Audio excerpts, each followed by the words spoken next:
to us tonight and show us the answers that we need. We love you, and we just thank you, Father, for all you do for us now. Take the questions and take the Word of God through the Spirit of God and open it up and give us what you'd have us to have tonight. In Jesus' name, for sake we ask it. Amen. I want to welcome everybody tonight, everybody on YouTube. As you already have been doing it all night, turning your volleyball applications into Jamie. Danny's out of town, so she'll be collecting them tonight afterwards too, so make sure that you get those in there.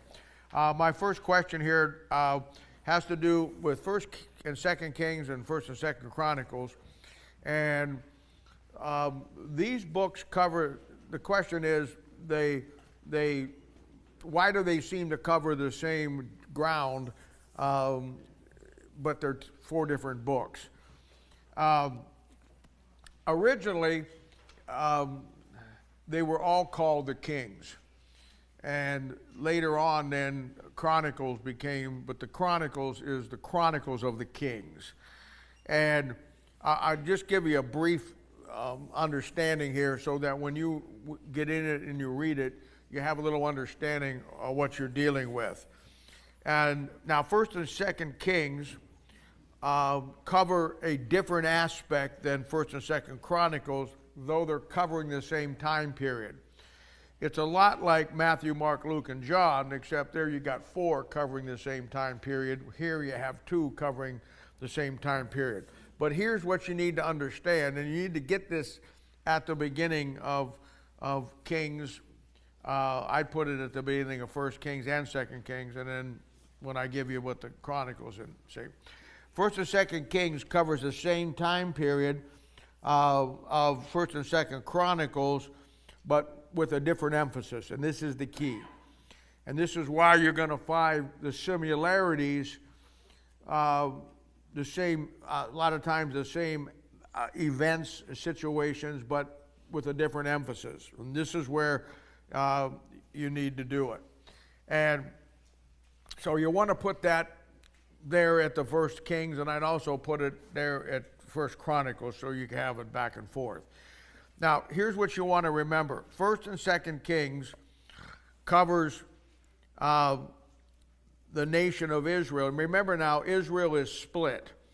Israel is split in 2. You have the 10 northern tribes, which is called Israel. And then you have the 2 southern tribes, which is called Judah. And you're going to find that in 1st and 2nd Kings, it covers the time period, but the emphasis is on the 10 kings or the 10 northern tribes. And that's where, when you read 1st and 2nd Kings, the emphasis is dealing with those particular kings. Now, when you get into 2nd Chronicles, 1st and 2nd Chronicles, you're dealing with the same time period, but now we're dealing with the kings of the southern kingdoms, which is Judah. So you want to remember that when you're looking at it, that's the bottom line of what you're dealing with in these 4 books. The time period is the same, but the emphasis is on the different kings. You'll have one set of kings for the northern tribes, and you'll have another set of kings for the southern tribes. And this is what you want to remember, that the difference is between the first 2 books and the second 2 books. There's a book, it's been way out of print, but I've mentioned it before, and some of you have found it online. But it's just a small book, and it's called the Kings of Israel and Judah. And if I remember right, it's by a guy by the name of K-N-A-P-P, Knapp or Knapp, whatever the case. And I don't know where I found the book. I found it 30, 40 years ago. And it was the best book I ever found, understanding how to break the 1st and 2nd Kings down and 1st and 2nd Chronicles down. And the book had so much information in it, I just had to let it sit for several years. I just didn't have the time to do it the way I wanted to do it. And I don't remember where I was going, but it was a long flight. It was one of our missionary type deals. And I brought that book along, and I knew I had now about 12 hours or so that I didn't have anything to do. So as soon as that plane rolled down the runway and wheels up, I went to work on it, and 12, 13, 14 hours later when we landed, I had it done. And I went through that, and the way I did it, and I even have a note here, I wanted to separate the kings of Judah from the kings of Israel. And I knew that they were separated by the books. But you're going to find where sometimes they interface. So when I started coming through his book, and let me tell you, not only does he give you a background of each king, he also goes to the book of Proverbs and gives you the proverb that goes along with that particular king. I mean, he did a great job. But I wanted it in my mind, so if I ever had to teach it or just read it for myself, I wanted to come up with a system that I would be able to keep them separate. So as I came through these 4 books, all the kings of Judah, I listed A, B, C, D, E, F, G. All the kings of Israel, I listed 1, 2, 3, 4, 5, 6, 7, and right on down the line. There's 33 for Judah, and there's 33 for Israel. And what I did was, is I wanted to break it down where whenever I found it, immediately by my numbering system, I would know if it was the king of Judah or the king of Israel. And but primarily, if you ever want to get it really broken down, and maybe you'll never want to, but I had to for me, that is the best book that you'll ever get your hands on. And it's a thing where you probably buy it on eBay if you can find it for $2 or $3, but it is worth $2,000-$3,000 as far as I'm concerned, on the material it has. I've never seen a book where the guy did a job like he did on laying it out, and to the extent that, and it's so easy too. It wasn't hard. You just worked through the beginning and worked right through it. But the thing for tonight that you want to remember is the fact that 1st and 2nd Kings and 1st and 2nd Chronicles, they cover the same time period and a lot of the same events, but the emphasis will be in 1st and 2nd Kings. It'll cover Israel and the 10 northern tribes is where the emphasis is, even though you will find kings of Judah in there. And then 1st and 2nd Chronicles, it deals with the southern tribes. So just keep that in the back of your mind when you do it, and that's what you're dealing with. It's one of those things that really help you. And it's just like this. I'm going to try to clean up some of the back questions tonight and get into it. But since I answered that, come over to John chapter 18. I got this question that came in, and this is a good point of what we just looked at. And the question is in John 18:10, and the question is, it says, "Then Simon Peter, having a sword, drew it and smote the high priest's servant and cut off his right ear, and the servant's name was Malchus." And the question was that in John 18, it tells you that it is Peter. But in the other accounts, it just says one of the 12. And the question was, why does it say Peter here, but doesn't name him in the other places? And obviously, wanted to know the spiritual significance of that. Well, the spiritual significance of that is this is how the Gospels are put together. You're going to, and I've told you this before, you're going to find places where, just like this, that in the other accounts it doesn't give the name Peter, but in John 18 it does give the name Peter. You're going to also find that in the different stories in the Gospels, one place will tell you it was one angel, the other place will tell you that it was 2 angels, and then when you get all the accounts together, you'll find out there was 3 of them. And in other words, and the question comes up, why does he do it that way? Well, the obvious question is, to study to show thyself approved. If God put a gospel together that you had everything that was right there, you wouldn't read the other three. And, his mind is, he knows how we are. So he wrote the Gospels much like he wrote 1st and 2nd Kings and 1st and 2nd Chronicles. That you got to understand what he's doing. To get everything that you want to get out of it, you got to study all four of them, whether it's 1st Kings, 2nd Kings, and 1st Chronicles, 2nd Chronicles, or Matthew, Mark, Luke, and John. This is the way that he put it together that would have us to be really the ones that we study the way that we need to study it. And when you do that, then he begins to pull it all together for us. And let me be honest with you. He knows how lazy we are and what human nature is. And if he just would have put it all in one, if actually he did the whole Bible that way, that you've got to compare all the books and you get some of it here, some of it there. He doesn't always give it to you here. And of course, he knows human nature, that if he'd have given you one gospel, that he'd have put everything in it the way you get with all four, nobody would ever read the other three. And it's the importance of getting all four of them together and seeing how one of them represents the Christ one way, another one represents Christ the other way, another one represents Christ the third way, and another one represents Christ the fourth way.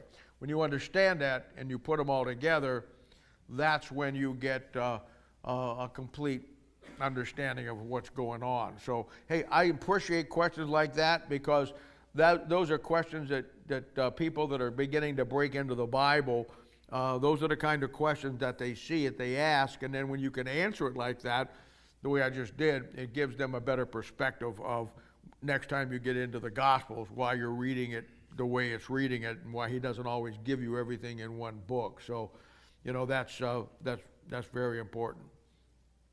The next question that came in, it really wasn't a question. I think it was last week or 2 weeks ago when I talked about Ash Wednesday, when Ash Wednesday kicked off that day. And I got an email from one of our ladies in the church here that did a little research on it on her own after that night. And what she found out was the fact that when she kind of searched it out on the web or whatever she did on it, it actually said that Ash Wednesday was not just used by the Catholics, but it was also used by Protestant groups, but also was used by Baptist and Anabaptist in history. And obviously, the question comes up when you read something like that, and the answer to that is so very simple. First of all, there are Protestant groups that did that and probably still do. You're going to find that some of the ultra-left Catholic Protestant groups will practice that too, because they're all connected to the Catholic Church. They all came out of the Catholic Church in the Reformation, and the closer that we get to the coming of the Lord, the more they all go back together. So you start to see that. But let me just say this, and this is a great point, and I'm glad that you sent me that, and I wanted to address that tonight. This is what you find and why you got to be careful with what you read. I guarantee you there was never an Anabaptist or a Baptist that ever practiced Ash Wednesday in any way, shape, or form. Never happened. And but here's what has happened.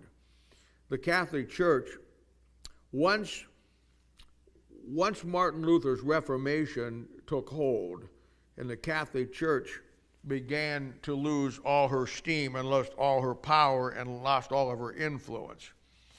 Shortly thereafter, when I say shortly thereafter, like maybe 100 years later, certainly, when you say shortly thereafter, it doesn't mean 20 minutes after Martin Luther nailed his thesis on the door they started this. It was through the process of time. The Catholic Church starts what we know as the Counter-Reformation. The Counter-Reformation was was the Catholic Church trying to counter what they had lost with Martin Luther in the Reformation. One of the things that they did, and there's a number of things that they did, is by this time the Jesuits were in full force, and the Jesuits, the best way to explain the Jesuits for everybody to understand it is they are portrayed as a high spiritual order within the Catholic Church that is very elite, and all this is true. But if you wanted to put it into an understandable format, the Jesuits are what we would have in our country like the CIA. They are the ultra Catholics that are all trained as educators. And what the Catholic Church did was begin to start Catholic schools that were run by the Jesuits. Now, there's one right here in Kansas City, downtown here. I forget the name of it, but it's a Jesuit-run school. And you find them sporadically all through Europe and all through America in time. The Jesuits come over with the French, and their headquarters is down in New Orleans there in Loyola University. And that's where their headquarters in America, which is all Roman Catholic. In fact, in all the other states in America, we have Jackson County, Platte County. Down in Louisiana or New Orleans, it's not counties, it's parishes, because they're built on the Roman Catholic system down there. And the next thing that they did is they began to, this is called the Oxford movement. Oxford and Cambridge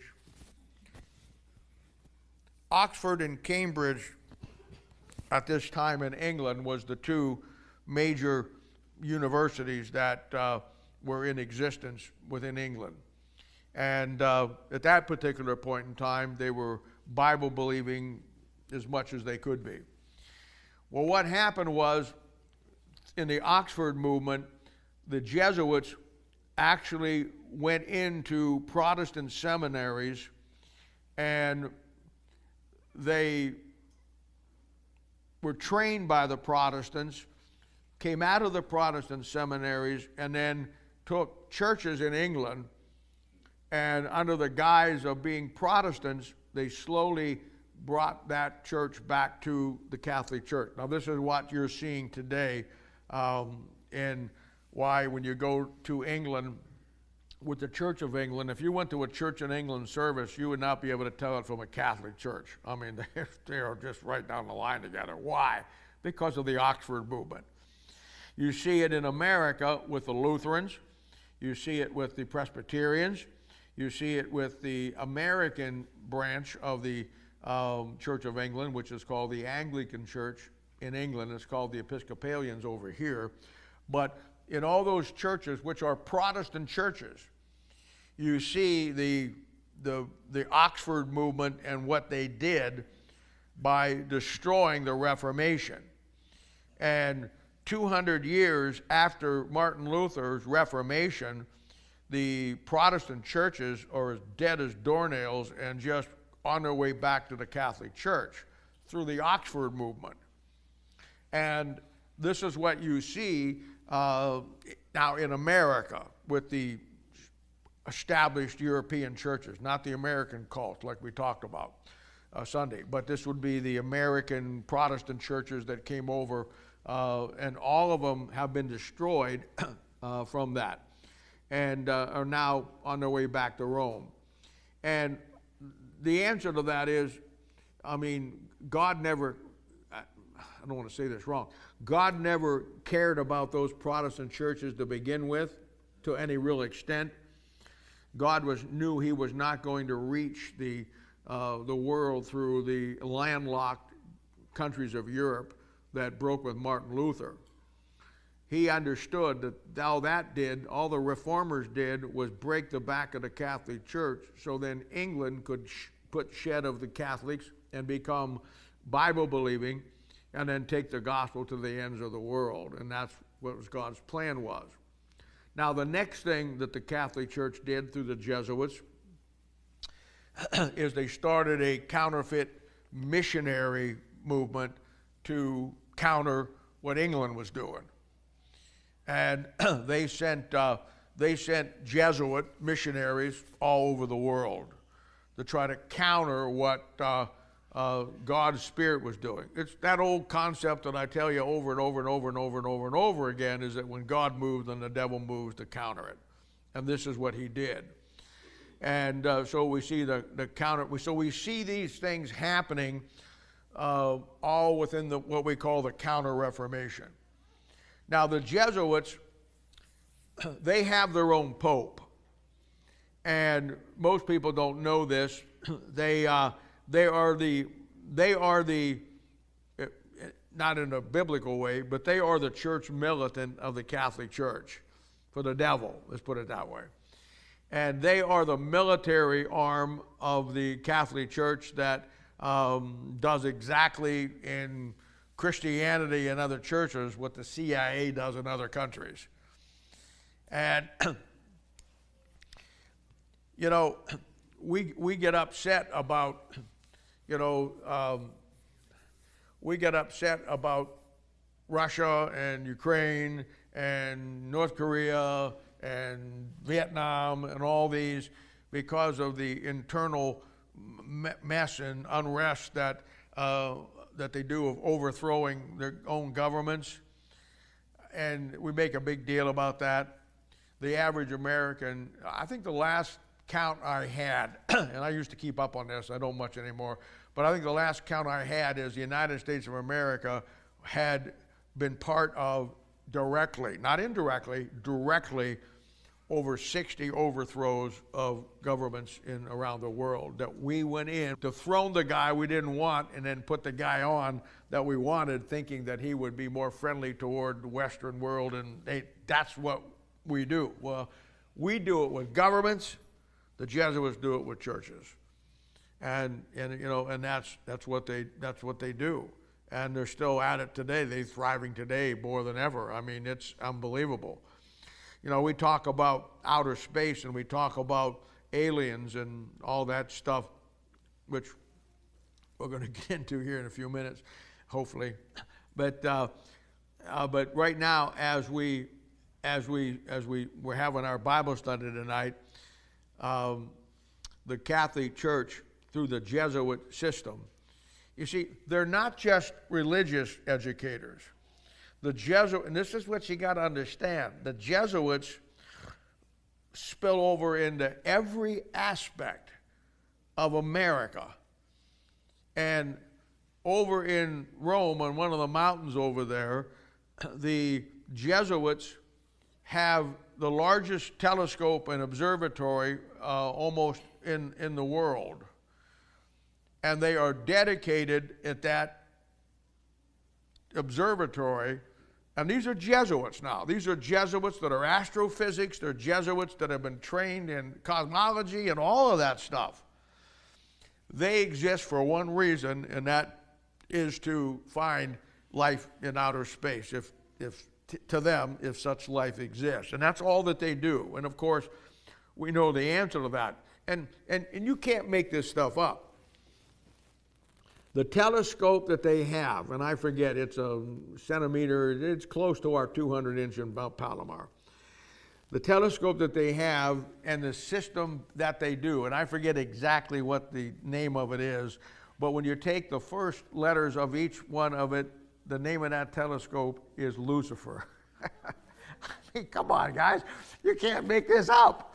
I mean, and they are tied in to American astrophysics and astronomers with the SETI program, and they are searching the cosmos.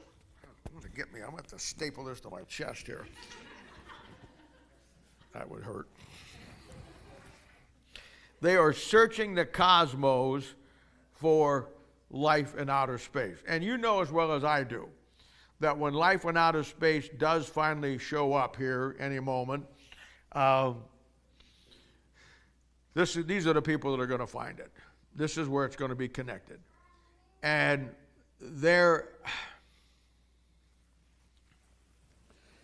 is so much, and I'm not a conspiracy guy, okay? I'm not. I'm just not. I have heard seen every, experienced every conspiracy for the last 50 years, and I can show you some really good ones. But I'm not a conspiracy guy. I have to focus everything I believe on the foundation and fundamentals found in the Word of God, and then you have to build it from there. One of the things about conspiracies that you're going to find all the time is the fact that they have no root base of truth.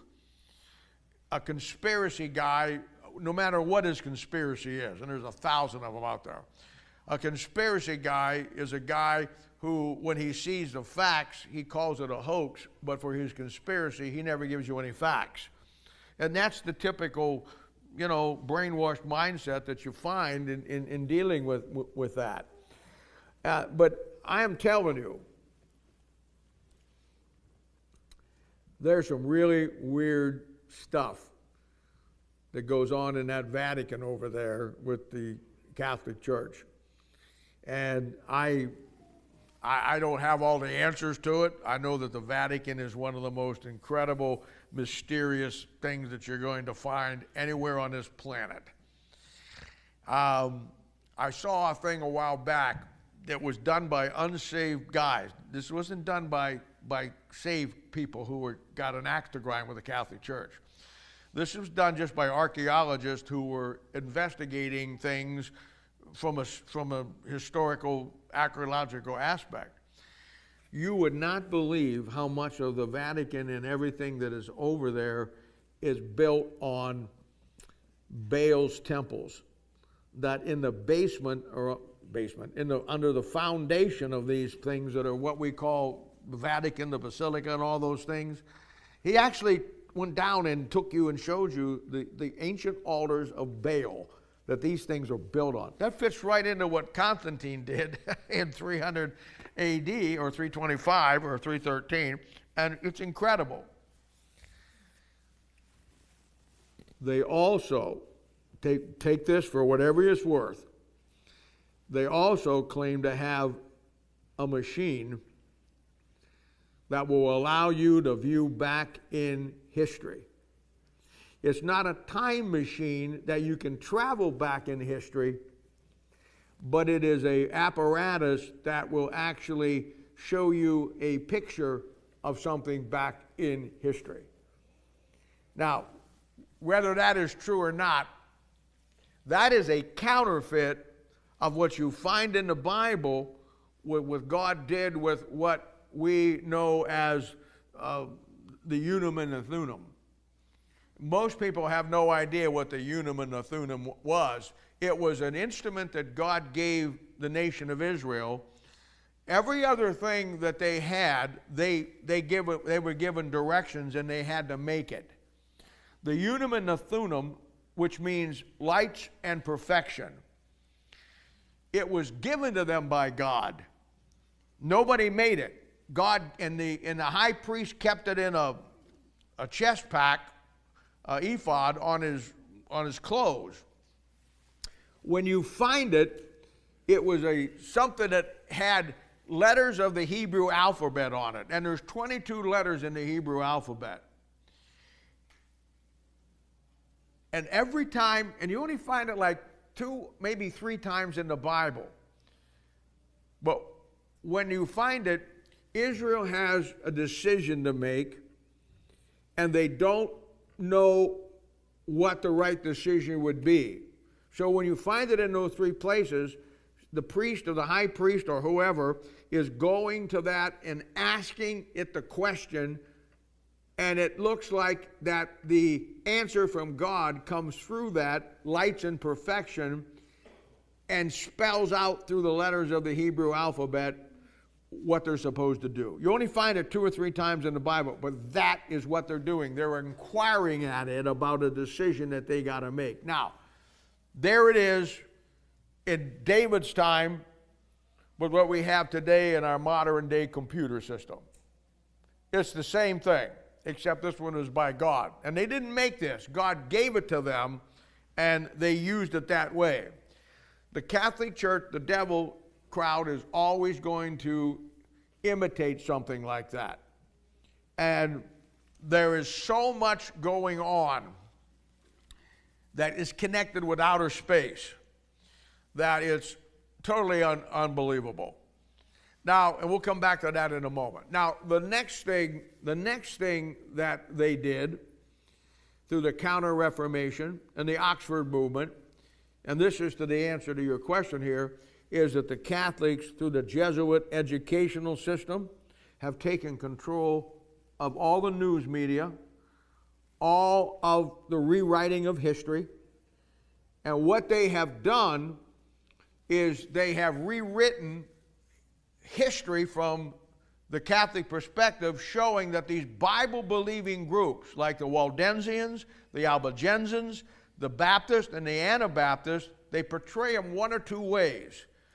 When you get on the internet and you look them up, they will portray them as heretic groups that were way out there, or they'll portray them as groups that were connected with the Catholic Church. Hence, you find them doing Ash Wednesday from their perspective. They have completely rewritten history to mask the true Bible-believing church and to show anybody who wants to investigate it, send them down the wrong road. That's exactly what they've done. If you want to find the truth about those Bible-believing groups, you can't get online and do it. And this is the great mistake most people make. You have to go back and get the works that were done in spite of what the Jesuits were trying to do. And there's some really good works out there. One of them is called The Lights in the Darkness, which was the lights believers in the Dark Ages. Another one is one that we have in our bookstore on the history of the Waldensians. Dr. Ruckman's books on church history, Volume 1 and Volume 2. Everything you could want is right there. But so what you do is you find them rewriting history from the standpoint that today in the 21st century, when you try to investigate it, they have connected them back to Rome. And it's all through that subtle attempt of the Counter-Reformation to bring everything back to Rome. And they did it through those number of ways that I showed you tonight, and are full force going ahead tonight as we speak in every aspect, except they're on different levels now. And you know, and that brings me to two events that happened this week that I got bombarded with people asking me what I thought, what's the Bible say, da da da da da da. And I don't know how much you follow the news media of what goes on in the country. You ought to, but maybe you don't. I don't know. But two key events happened this week that will fit right into our current events of life on planet Earth. And one of them President Trump did. The other one Elon Musk did. And President Trump this week signed an executive order to release all of the rest of the JFK assassination material that they wouldn't let go. There have been cries. I mean, it happened over 70 years ago. I think it was 1963. I was 13 years old when it happened. I know exactly where I was. I was homesick that day from the 8th grade, and I was watching television. And I remember they broke in and said the president had been shot, da-da-da-da-da, and it all went down from there. I remember exactly where I was. It's one of those things where when certain things happen, you know, that are tragic things, you know, you never forget where you were when you heard that, you know. It's a thing. I remember exactly where I was when I was born. I was in the hospital. There's things like that that just impact your life. But anyway, you talk about a conspiracy. Unbelievable. I would say that the assassination of President Kennedy was the mother of conspiracies. I mean, it was incredible. And boy, you know, I went to Dallas probably, and those kind of things always intrigued me. But again, I'm not a conspiracy guy. I always go back to the Bible as my baseline and then work it out from there. I had been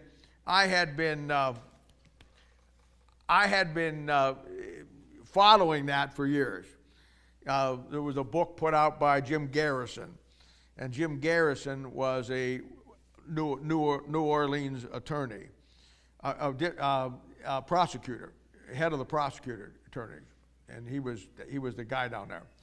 And he is the only guy in the history that brought a case that President Kennedy was assassinated by the way that he said that it was. And he tied Lee Harvey Oswald back to the conspiracy with the CIA and all this stuff, you know. And, you know, it was some of the most interesting stuff that you could ever get. And all you got to do is go on YouTube. I mean, you got to be, I mean, if you just want a night and it's raining and it's thundering and, you know, you got nothing to do, just get on there, man, and you can find everything. It's all interesting. It's all interesting. But you got to be careful with it because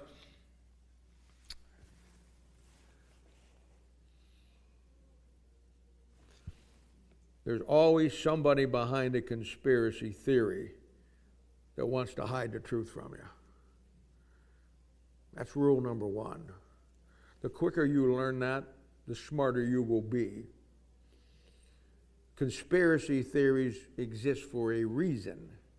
Do you not think that there's not a mind behind everything that goes on in this country and in this world? And when something happens to that magnitude, the conspiracies help hide what really happened because it gets so disjointed and so chaotic that the real truth is hard to find. Then that's just what it is.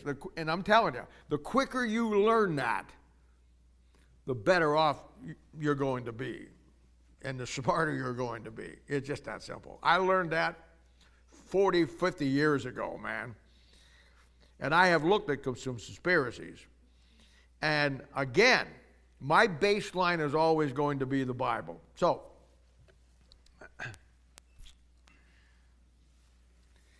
if you go to the bookstore over there, you'll find, I think there's a book and there's also a video that I did probably 35 years ago. I am much younger on that tape than I am now. And, but I took about, I don't know, 20 weeks maybe, on a Wednesday night for 20 weeks, 14, 15 weeks. And I laid out the complete assassination of JFK from the Bible. And I cut through all the conspiracy stuff. And the book that opened my eyes to this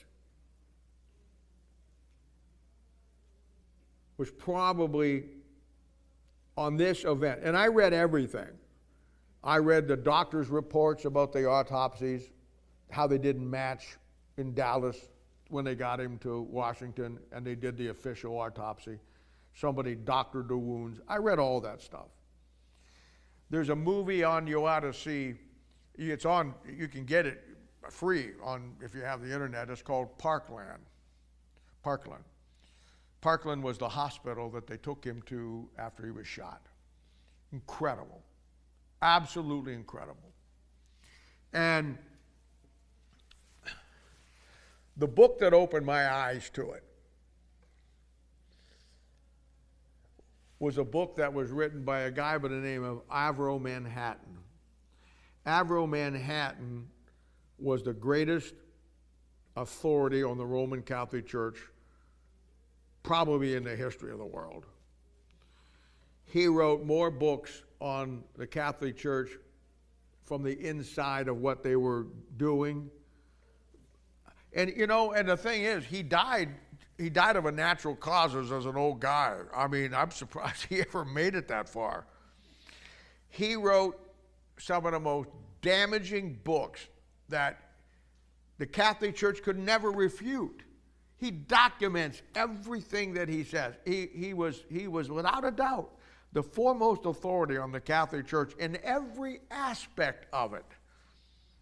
I'm not talking about just the religious side of it. I'm talking about the business side of it. I'm talking about the corruptal side of it. I'm talking about the Jesuit side of it. And the greatest book that opened my eyes to the JFK assassination was a book that he wrote called Vietnam, why did we go?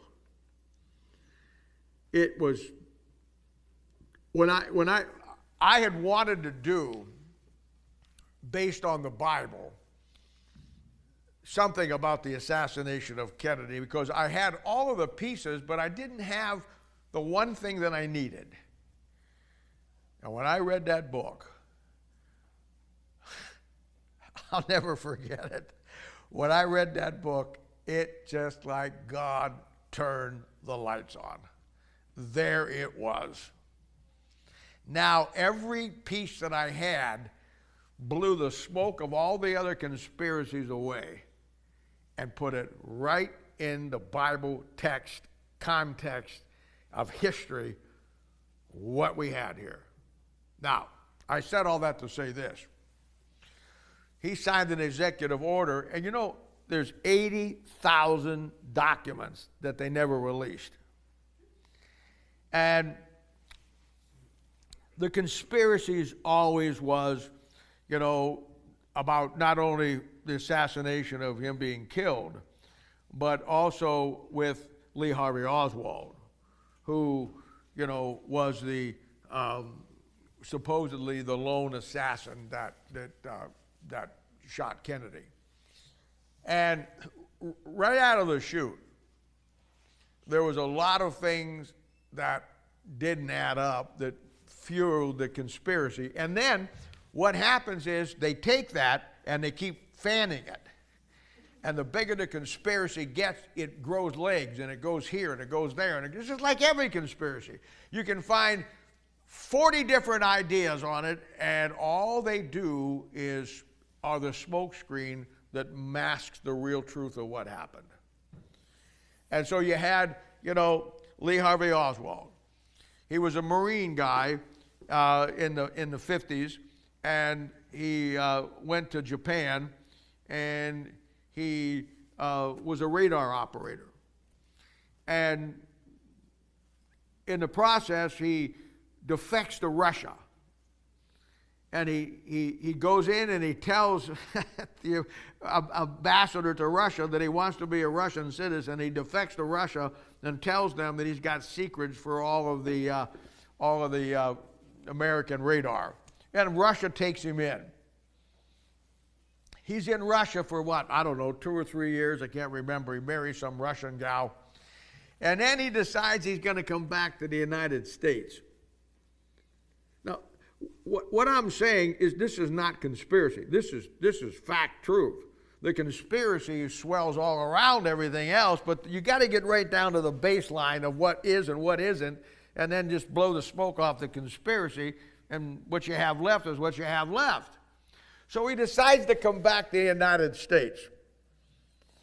He goes back to the embassy, says he wants to come back as an American citizen. Now, this guy had defected and told them that he's going to give the secrets to the Russians, and now he wants to come back. Not only do they allow him to come back to the United States, he doesn't have the money to get to the United States. They lend him the money to get here and bring his wife, who is a Russian, with him. And then he gets connected with all this crowd down in New Orleans and all this stuff.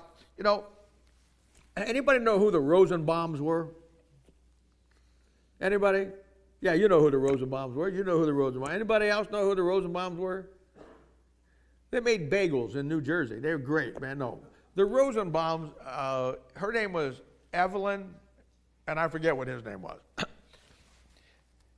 They betrayed this country and sold secrets to the Russians. They put him in the gas chamber and executed him. Lee Harvey Oswald defects to Russia, tells him he's going to give him secrets on radar. And oh, by the way, while he was in Russia, supposedly giving them the radar secrets, Francis Gary Powers was flying a U-2 way over Russia, and somehow they finally tracked him and shot him down. Anyway,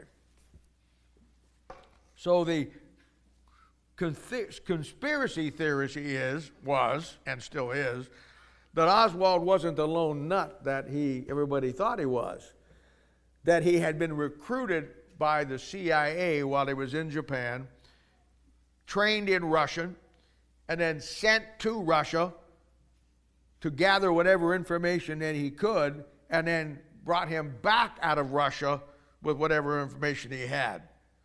Now, it was proven long after some 20, 30 years that he was connected with the CIA. I mean, there's no question about that. Now, I don't care about any of that. What I'm telling you that is this. There's a line here that you have to follow, that now today, or this last week, President Trump is signing an executive order that 80,000 pieces of material that they were not going to allow us to see, now you're going to be able to see it. Let me show you how stupid that is. Everybody's excited about it. All these researchers are going crazy. Everybody is thinking, oh boy, we're going to find the smoking gun. Now we're going to get... Let me tell you something.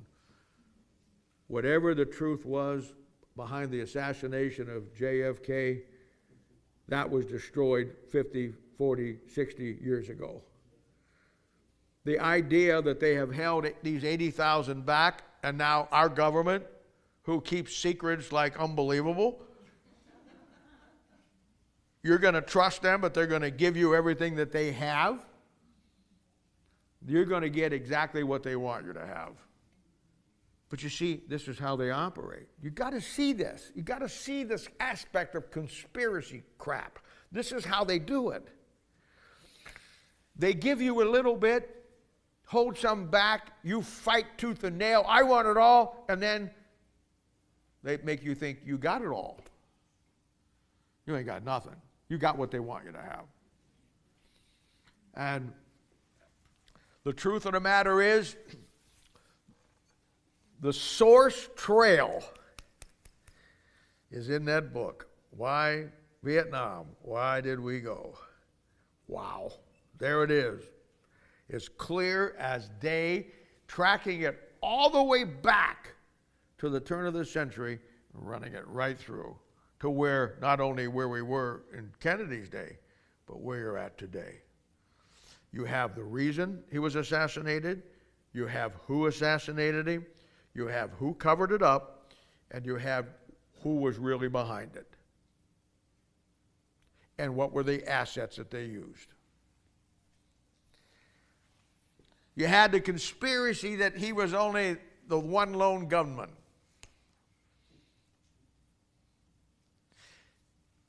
And yet,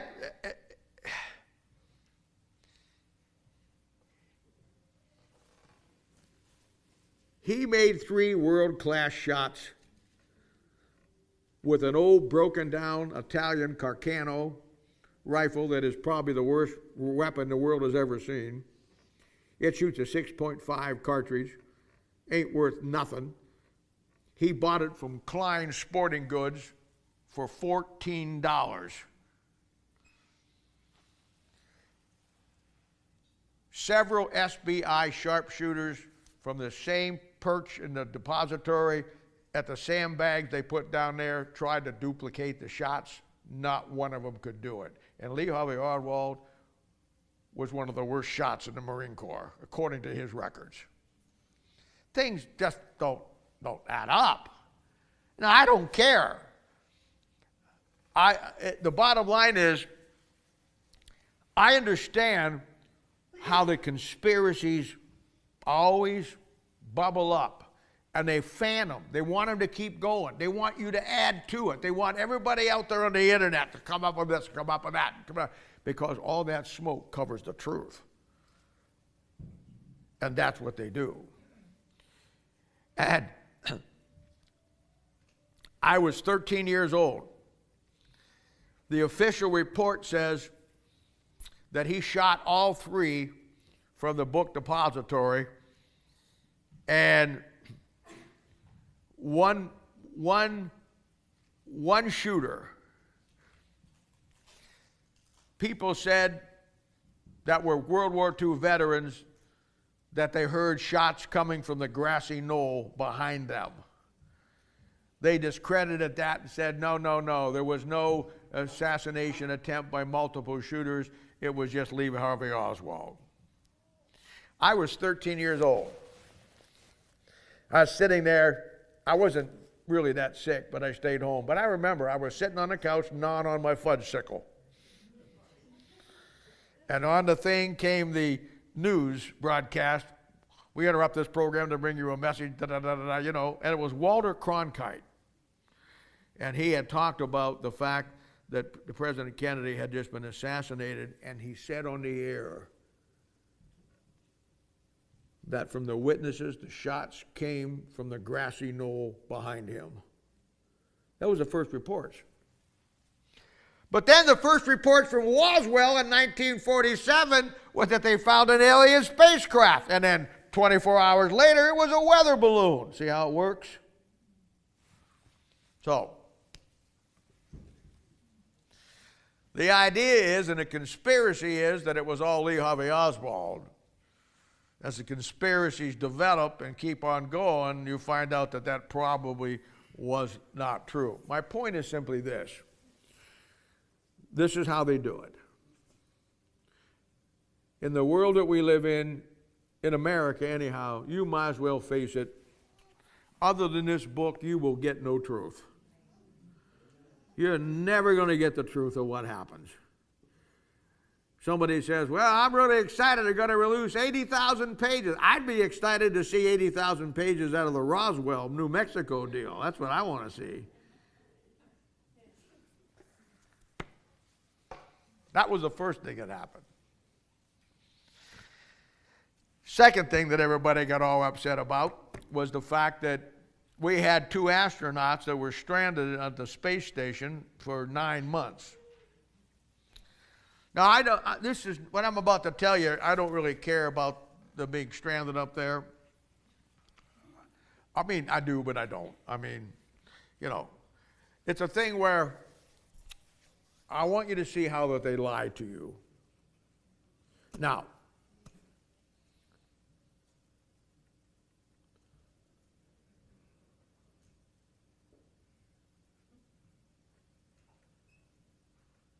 the book that I read that pulls all this stuff together is a book that was written by a guy by the name of Emil Gemelek. 40 years ago, he came to Kansas City, Kansas, and he gave a lecture. I was sitting in the front row. And he wrote a book, which I have. And the name of the book was Did Genesis Man Conquer Space? One of the most eye-opening books that I have ever read in my life, of telling you and showing you that the times they were in Genesis, they were doing the same things. Genesis 6, they were doing the same things we're doing today. And it all got wiped out by the flood. And of course, puts whole new relevance to, as it was in the days of Noah, so shall be in the coming of the Son of Man. What does that exactly mean now? That means whatever they were doing today, they were doing back then. And don't forget, Ecclesiastes says there is nothing new under the sun.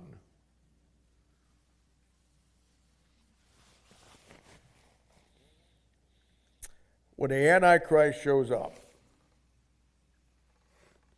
he's going to come down from outer space through the Lucifer Jesuit mindset, and that's how he's going to come. Now, I don't fully understand how it all is working right now, but I will tell you this.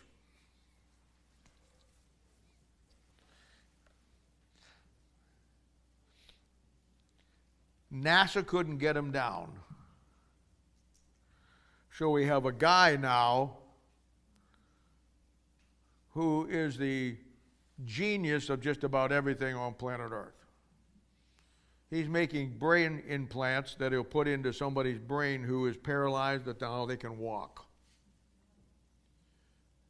He's got an electric car, even though they're burning them. Isn't that the craziest thing? I mean, the Democrats, for the last 4 years, were screaming about gas cars and they have to have electric cars. Here's a guy who makes the best electric car on the planet, And because it's associated with Trump, now they're all against electric cars and they're burning these dealerships and they're setting the cars on fire. What is wrong with this country? Oh, I'll tell you that in a minute. I always, and let me just say this, I don't think for a moment that Elon Musk is the Antichrist. I don't believe that at all. I don't believe that Trump's the Antichrist. There are people that believe that these two guys are the Antichrist. If you believe that because you don't know anything about your Bible, because the Antichrist, the Bible tells you about the Antichrist, everything you need to know, and where he's going to come from, and everything you need to know that they ain't them. But that's beside the point. They certainly are setting everything up for what's going on. Because when the Antichrist does come, or happens, the sons of God, whatever the case, it's going to come from outer space. So we are already connected with outer space. These people were stuck up there for 9 months. And we couldn't get them down. I've always thought if anybody was ever going to be connected with the Antichrist, he's going to have to be 3 things going for him. 1, he's going to have to be mega rich. 2, he's going to have communication skills that reach the world. And 3, he's going to have to be connected to outer space. And whether God's people know it or not, right now the devil is flaunting everything in front of us. And God's people are so absolutely stupid because we have no Bible that we don't see it. The moment he got in prominence, and we talked about this before, he got, what did he buy? It was, who? Twitter, yeah. What's the first thing he did? He changed it to the name X. And we talked about words that end in X and how that's connected. I think he's got one of his kids named that. So now we got these guys stranded up here. We can't get them down. Da-da-da-da-da. He's got his own space program that probably, how could it be better than NASA? But it is. Now I watched this thing because I had to see this. Now, there are people who don't believe that there's a space thing up there, space station. Me and 2 other guys photographed it about 15 years ago. If you know how to do it, it's in a low orbit. It isn't like it's out there in Mars someplace. We actually photographed it.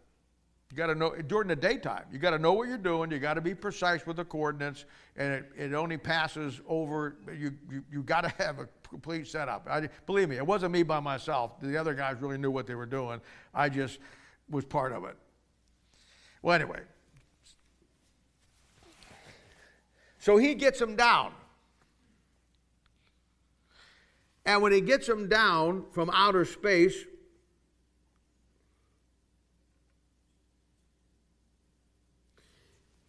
he has a rocket that is a X rocket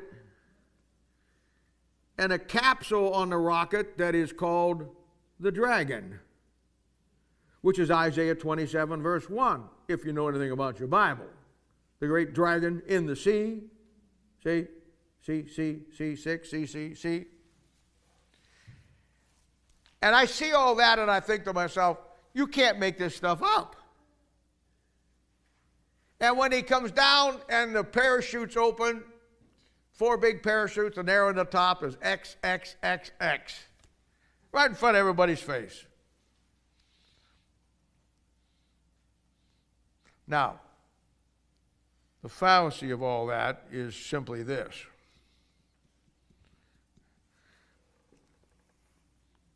This is why man will never get to Mars before the Lord comes back. Back in Genesis chapter 1, verse 18, when God gave man dominion, he gave him dominion over the fish of the sea, the fowl of the air, and the things that creep on the earth, but he never gave him dominion over outer space. And the reason for that is Isaiah chapter 27, verse 1. It's somebody else's domain. I was part of an organization at one time that they would send me clips And you would not believe the astronauts that we sent up from Mercury to Apollo to whatever. And you would not believe the things that they recorded, that they reported, that NASA was never going to let out. I heard a recording one time that was picked up in Australia, this has been years ago, by two radio ham operators that was monitoring, and however they did it, two cosmonauts was up in the orbit, and they died in orbit. They never got them down. Russia was in such a hurry to beat America in the space race. She cares so little about life that she actually went over the safety measures to send people up when she shouldn't have, and there's a number of them that died up there that nobody ever knows about.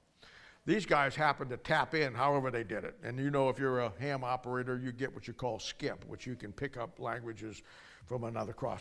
Anyway, whatever happened is they recorded this. I heard the recording. They recorded it of what these people's last time, moments, hours were before they died. And there was definitely something that they were seeing that was not of this world. I mean, do what you want to do with it. I know this. I know when the Antichrist comes, he's going to come down from outer space. Genesis chapter 6 tells us, as it was in the days of Noah, so shall be in the coming of the Son of Man. And I know that us being out there right now and doing all the things that we're doing is going to be the latchpin or the key that's going to pull it all together, along with what the Jesuits are doing with the Pope scope. This is how they lie to you. Even Musk. Musk says, Trump says, everybody says they want to plan a mission to Mars in 10, 15 years. These people were up there for 9 months.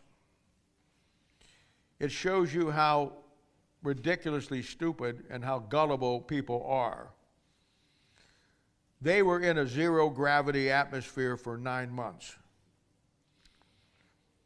The zero gravity atmosphere affects the human body to such a degree that it renders it pretty much useless.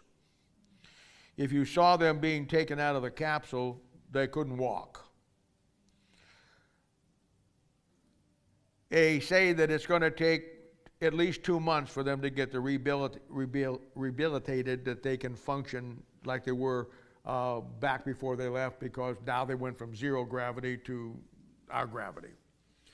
They had to drink I don't know how many gallons of liquids to get their body up so that when they got into a gravity situation, it wouldn't have caused them any problems. Their hearts have problems.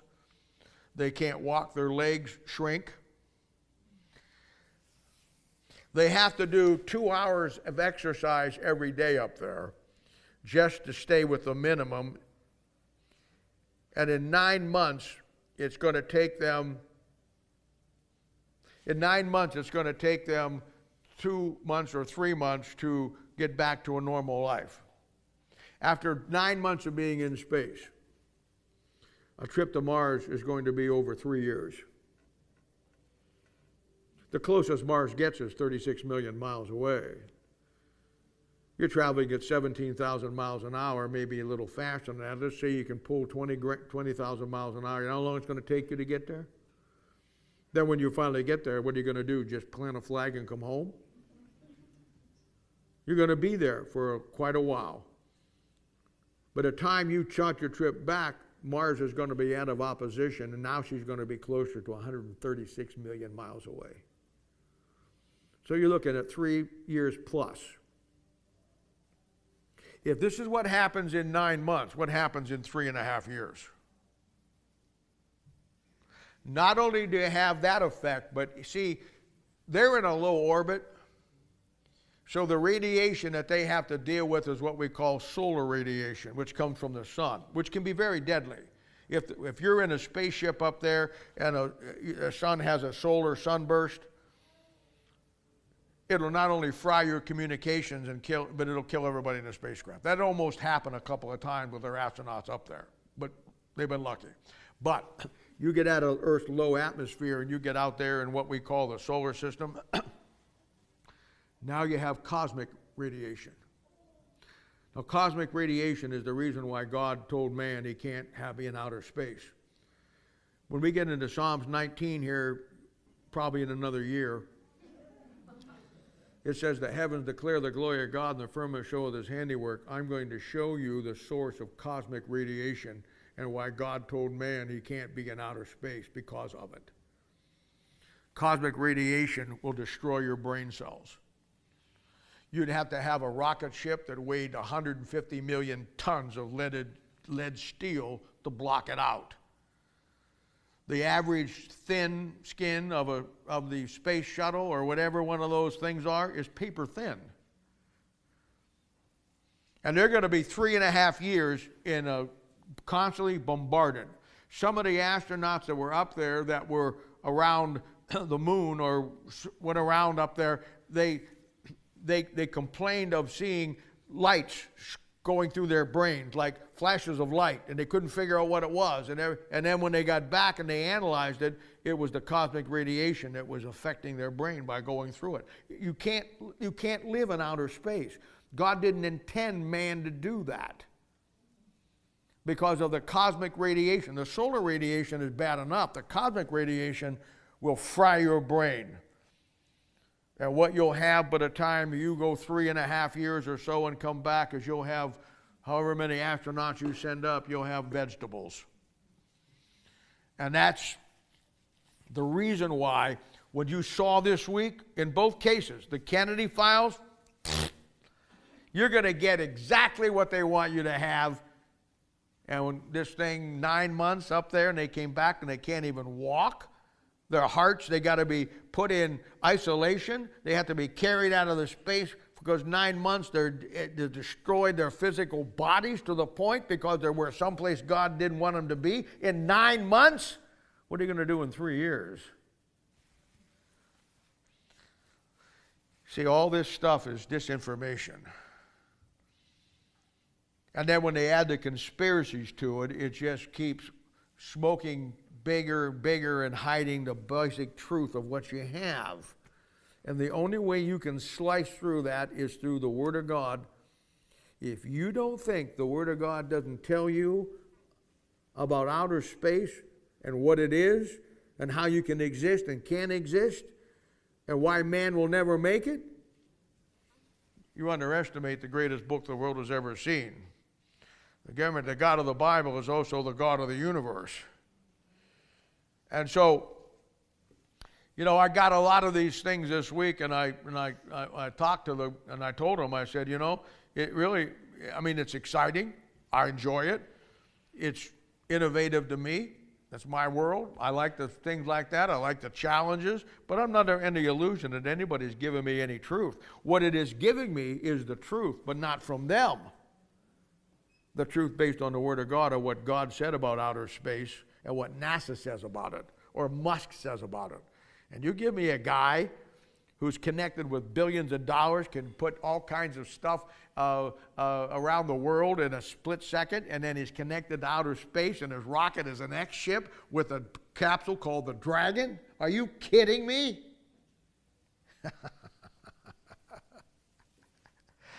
Oh, man. We live in some great, exciting times, and I am not kidding you. But you got to have a player. It's like going, you know, most people are like going to a football game that they don't know anybody on the team, and they're just watching a bunch of guys run around with numbers on their back and don't know who's doing what. That's the way most people look at life. You got to get you the program of life that tells you who the players are and shows you the numbers and gives you their stats. And then you can get something done. So, all right. Well, we'll hold up there. Good questions. We got a few more. We'll finish up next week. But don't get caught up in all this stuff you see, man. Go back to the book. The book will have the final answer on it and give you everything you need to know. Just remember what I told you. Conspiracies exist by the devil's hand for one reason. Always. To hide the truth from you. So, all right. Well, let's pray and we'll be out of here. Don't forget, Jamie will be up here someplace. She's out there someplace. She'll get your applications up here. for volleyball. Volleyball is coming in really good. Oh, by the way, we got 5 weeks in this month. So to make it all even out, our next pattern class is going to be Saturday, March 30th instead of the 1st, because that'll throw us off. So we got 5 weeks in this month. So